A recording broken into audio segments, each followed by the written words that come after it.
Salut les amis, j'espère que vous allez bien. Une petite vidéo enregistrée de Corse qui sera probablement mise en ligne au moment où je serai déjà dans la grisaille parisienne pour un mois de mai super actif.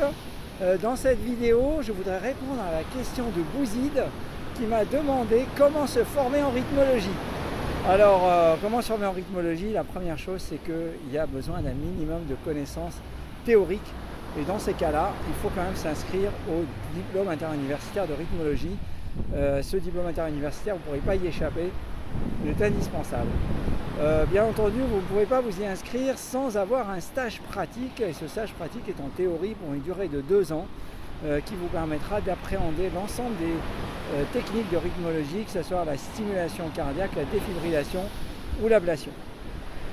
Alors donc, cela m'amène obligatoirement à l'importance de la pratique et de pouvoir y consacrer du temps. Si vous consacrez qu'une demi-journée par semaine, cela sera largement insuffisant, et donc même si vous faites une demi-journée par semaine pendant 2 ans, vous ferez l'équivalent de même pas quelques mois pour quelqu'un qui va être temps plein au laboratoire de rythmologie.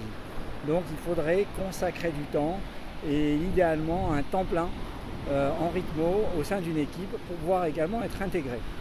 J'ai des exemples d'étudiants qui rejoignent notre équipe. Lorsque ces étudiants viennent pour une durée limitée d'une semaine par mois, ils ont du mal à s'intégrer à l'équipe, non pas qu'on ne veuille pas les intégrer, mais on a du mal à les considérer complètement comme un membre complet de l'équipe, et pourtant on fait notre maximum. Et lorsque les gens se sont vraiment joints pour une durée d'idéalement 1 an, on a pu les intégrer pour les considérer à part entière comme faisant partie de notre équipe. Donc vraiment essayer de consacrer ce temps-là et de poursuivre votre formation sur le temps en vous entourant des meilleurs, et c'est l'un des conseils les plus importants que je puisse vous donner. Alors bien entendu, chaque cas est à part, en fonction de l'endroit où vous habitez, en fonction de votre service, en fonction de l'activité de rythmologie qui y est, ce n'est pas tout à fait le même. Je le constate lorsque je me déplace dans des centres pour parfaire la formation des médecins, que ce soit pour la défibrillation, le triple champ ou pour l'ablation de l'AFA par exemple.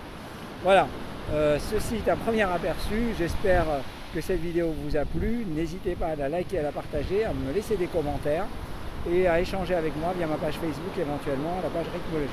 Voilà, je vous dis à très bientôt. Ciao ciao.